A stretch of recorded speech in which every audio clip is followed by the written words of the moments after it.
Pleasure to be here. Thank you, Alan. 7 years ago, we identified key consumer need gaps in the Arab world, MENA, that were not being addressed. First of all, for the mother consumer, access to quality choice of products was limited. Prices were very high in a distributor-led region.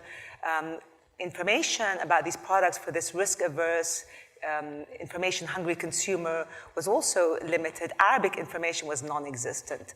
The markets are also very fragmented, so convenient access to what you want when you want it was challenging. So we essentially set out to solve these problems and empower mothers in the Arab world to make the most informed purchase decisions for their family.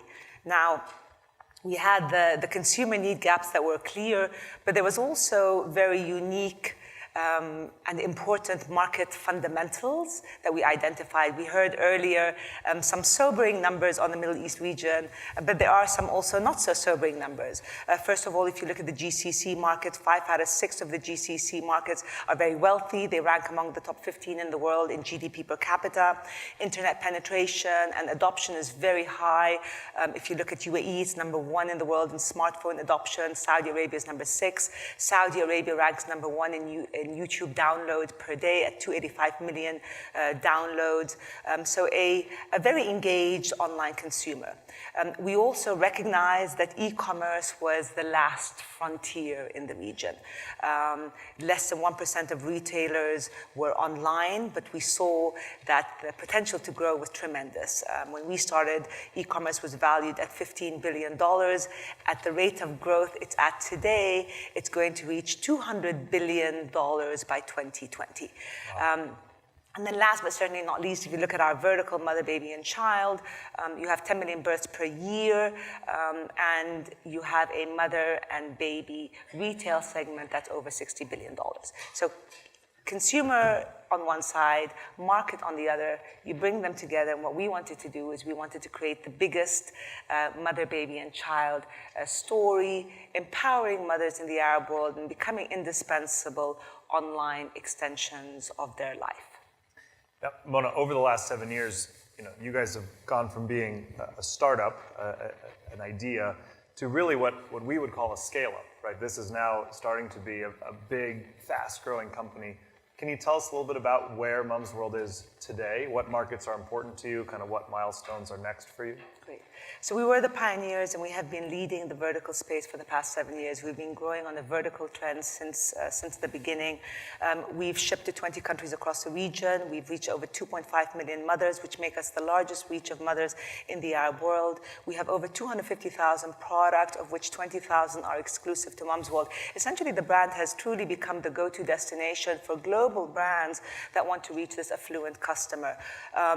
We are in fast expansion mode across the region, and the idea is to ship the largest range of product at the shortest time at the best everyday low prices. Saudi Arabia, which is the largest GCC market, a year from today represented 23% of our business. Last year, with our latest investment round, we went full force in Saudi. Today, it represents over 50% of our business. So very, very fast growth. We've had this discussion earlier, Alan. Mum's World truly, while it is an e-commerce growth business, it's also a business that is an impact story. It's about really empowering mothers, empowering women back into the workforce. Our C-level suite are all women. Our head of technology is a woman. Our head of logistics is a woman. Our head of customer experience is a woman, not because they are women, but because we found fantastic talent in the region that we could tap into and understands the proposition. So we really are creating a lot of firsts and changing the paradigm in how we build businesses and how women are involved in businesses. That's great. I want to talk a little bit about your own fundraising journey because you've been very successful over multiple rounds in raising capital. Can you tell us a little bit about that journey for you and sort of why that's been an important part of the business? Great. The first round was our seed capital, our sweat and tears. that we put into the business. 2 months later, we raised our A round, and that was an institutional brick and mortar. We wanted local money, and we wanted expert regional brick and mortar money. So it was a small round, but we closed it fairly quickly. And we closed it really by selling a vision and a proposition. Fast forward a year later, we opened up a round just for women investors. What we wanted is we wanted to get the movers and shakers, the females of the region, those that were working and had a track record, and those that weren't working and didn't have a track record. We felt it was a natural progression to get women who the brand was for to contribute to the growth and the strategy of the business. And then we raised a next round, which was led by WAMDA Capital. Endeavor came in. Endeavor was instrumental to kind of our strategic direction and kind of kickstarting us to the next phase. So that was fantastic. And then the last round, we had two additional rounds that were also regional money. And with every stage of growth, and one of the things that was said earlier resonated with us, every stage of growth was about raising just enough money to take you to the next phase. So it wasn't about making headlines in the value that we were raising, rather using the raise to catapult us into the next phase and allow us to continue establishing fundamentals that we could be proud of and that could make for a scalable, sustainable business. So Noor and Sam were talking about this earlier a bit, about boards and having people on your board. What's been your own experience? How many people are on your board today? 7. 7. Okay, good number. And what makes a good board member, or what qualities do your best investors have? So the best investors are ones that understand that we're creating a business that's creating true intrinsic value. It's that simple. What are we here to do? We're here not to create a unicorn for the sake of creating a unicorn. We're here not to make headlines. We're here to solve consumer pain points and do it through gold standard execution and create impact in the region. And so insofar that our investors understand that and are sold into that vision, then that's a fantastic kind of synergy. But certainly there are always the discussions on how fast do you want to grow your top line and how slow do you want to burn your bottom line. So these discussions are constant. And the key here, and it was said earlier as well, is to make sure that the investors who are walking through that door and having these discussions with you are aligned. And these conversations happen all the time. And it's our responsibility as founders to continue to remind the investors why we do what we do. Mm-hmm. Absolutely.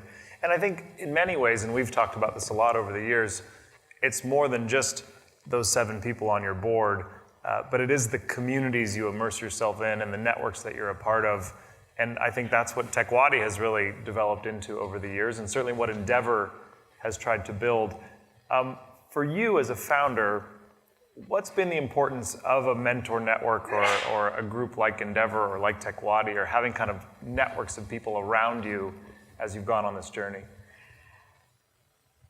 So if I may perhaps share an analogy. I told you this earlier. I flew a 16-hour flight from Dubai to San Francisco yesterday, and the flight was ridden with it was a comedy of errors. And I sat there on the plane. I thought, this is very telling, and it's very representative of our kind of journey as entrepreneurs. You have a lot of ups, you have a lot of downs, you have a lot of turbulence. And in reality, the person sitting next to you could be your greatest ally or not.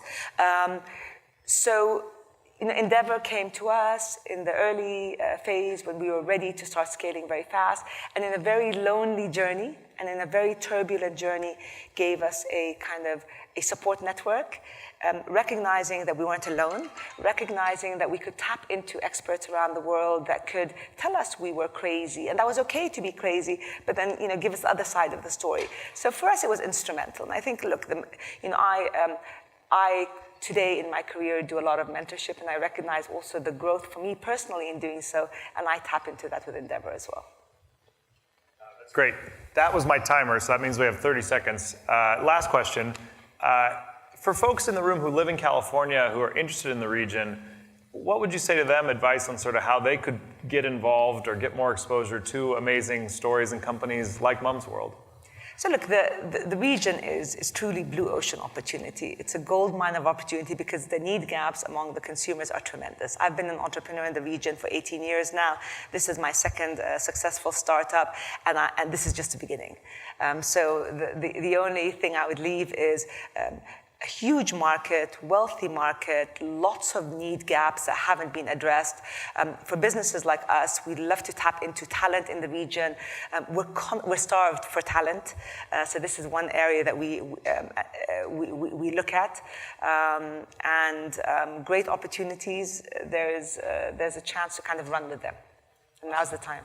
Well, Mona, thank you so much for being here. Join me in thanking Mona for making the journey.